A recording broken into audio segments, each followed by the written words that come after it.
Watch this video the whole way through and you will find it so much easier to qualify out of Challenger Division into Elite Cup. Okay, so obviously if you are looking to top 10 in the Challenger Cup, and like realistically you actually can and you can kind of get close to it at least, then you're obviously going to be a lot better compared to the rest of the lobby. So there's a few things you want to abuse with that. Like first of all, you should be landing a POI, a good POI, 100%. I don't think anyone's going to qual from landing a split drop in Challenger Cup, but yeah. And you want to be playing out every single game with god loot at the start of first moving, whether it be from keying or just looting up. Only key just for the fact that you're going to get better loot from it, because in Challenger Cup, kills are worth nothing. 2 points for a kill and 65 points for a win. This is actually a great tip that you guys should know and learn that isn't just for Challenger Cup. You need to like see and compare how many kills are worth like or equal to a win. So like say in the Challenger Cup, 2 points is a kill and 65 points is a win. That's about 32.5 kills equals a win. And what you can do with this is you can see how much like kill incentive it is to win and what you should like focus on kills or playing in-game. And anything like around 10 kills is equal to a win is definitely like a lobby or a tournament that you should aim to be getting kills. But if a tournament is like anywhere from 20 kills upwards are equal to a win, then you obviously want to be focusing on just playing hard in-game no matter what, even if you can like key a bunch of people. But like I said, if you are a top 10 team or a team that can get top 10 or is close to top 10, you're obviously going to be way better than most people in the lobby, so you can abuse fighting people if you want for some reason. And this reason can be getting loot, getting better loot, so you can have way better loot and like get those top 3s and those wins in in-game. Because obviously no matter how good you are, no matter how bad the opponent is, you can always choke and die, or the person can just run out on you and get some good RNG blend. Oh, what? Controller player! That is a controller player! So yeah, what I'd say is if you're not like super stacks, like god rotation, god match, god loot, all that stuff, then what you want to do is probably go kind of dead side and like key teams that look bad. Like you can kind of study teams and see if they're bad or not, and you key that team, get the loot if you need it, and then once you get really good loot, then you just stop keying and you just play full in-game. And before you get to play in-game, you need to just make sure you're actually hiding like in bushes and stuff, just avoiding every fight. So make sure no matter how you get it, you get god loot before every in-game, because in this Challenger Cup, if you want to top 10, you need to like get 6 in-games at all top 3s. If you are worried about how many kills you're having, just think of it like this. Like you always end up racking up more kills than you expect, even if you're not trying to key. Because say like you maybe fight one team off spawn because you're landing a POI, that's 2 kills. And then say you kind of want more loot and you see like a bad team dead side, then you kill them and that's 4 kills. And then maybe you pick up 1 AR kill before in-game, and you haven't even tried to key people 4 kills, and you already have 5 kills before in-game. And then in-game, if you do good in that, you're probably going to rack up at least another 5 kills. Since it's like a really bad lobby and everyone's bad in in-game, it's so easy to get kills. And then boom, if you do good in that in-game, out of nowhere you'll realize, oh what the, we're in 10 plus kills.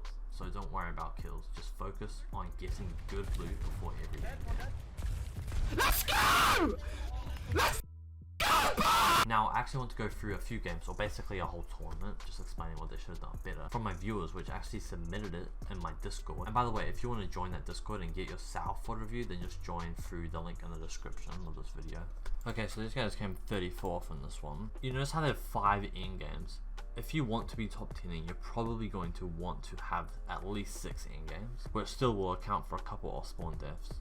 But it's mostly these games here, the 14 minutes ones that they die. That's a lot of wasted time for no points. They need to be making those better, so I'm probably going to go over this one first. But they took this fight pretty badly, I'd say. They just finished a fight.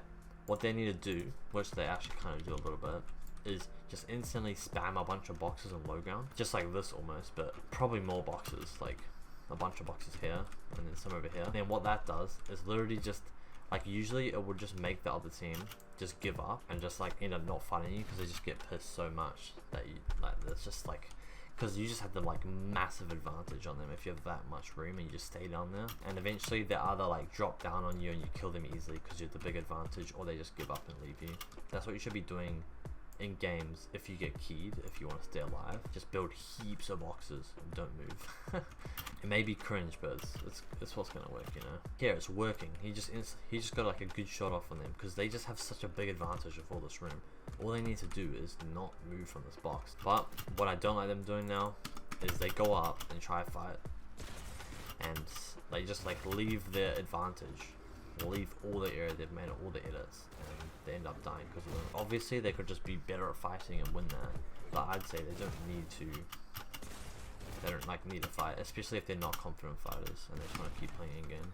And now we're into one of the end games that they only get 6th place on. And as you can see by their loot, they've obviously got kills mid game. That's a winning or like a top 3 type of loadout, like I was talking about before. And they have great mats. All they need to do here is just wait for zone to get on their back and then hammer it here, and then wait for zone to get on their back again, then hammer again, and just keep going like that. Honestly, right here though, when they tarp in, you should definitely be hammering in. Like, there's no need to not hammer in there. They might just do it because they think they're really close to zone. It's like, it doesn't matter, you know, just tap in and get to zone quickly. But if you wait and then zone opens up all the way back here, it will open up to all the way back here, you can then just hammer in into a better position as well, and also not use any mats tapping in. So you'd save heaps of mats and get a better position. Basically just the basic old thing, he just waited till zone was back and then hammered forward again. It's boxed out. I know it's simple, but they're playing it perfectly so far. Well, he drops down and tries to fight this guy, and it just like chucks him all around. They have to use heaps of mats because of that. I reckon like a lot of the times at a point like this, like you go for the kill and then boom, they drop down a bunch of layers. It's never gonna be good, or almost never gonna be good, because I know he accidentally drops, but still, he's like running into his box and aiming down like he knows he's gonna go down, so I doubt it. The thing that happens when you chase someone that goes down in game is you've like claimed this layer, you know what's going on in this layer, you have a presence here, so you're pretty safe in this layer. But when you just randomly drop a bunch of layers, you're just falling through a bunch of like unknown territory, and there's just so much consequences to that, etc. And they have great mats still for this part of the game, so there's really no need to like chase it so much, especially that he doesn't even like know he's cracked him or anything. I just would have seen him drop down a bunch of layers, but yeah, whatever, let's continue. Look, 40 builds. Like, what happens to their mats? They use so many mats there for no reason. That part of the game actually marked them up so much. Like, a lot of the time, you really need to just remember your whole plan. Like, before the end game, you just be like to your teammate, okay, we're just gonna hammer, box, and you can like fight people in your layer that close to you, obviously. But you need to remember that one strategy, and if you just keep like playing that strategy out perfectly, you're gonna get to a far point in end game. If you start first moving with good mats and you both have hammer, you just hammer, stop, you're obviously going to make it very fast. So there's no need to switch that up randomly. Like, you have 20 builds each here, you just run along, claim low ground here, and just like keep getting kills after that. From this game, you just need to remember, if you have a plan for in game, like I said, you have 100 plus builds each.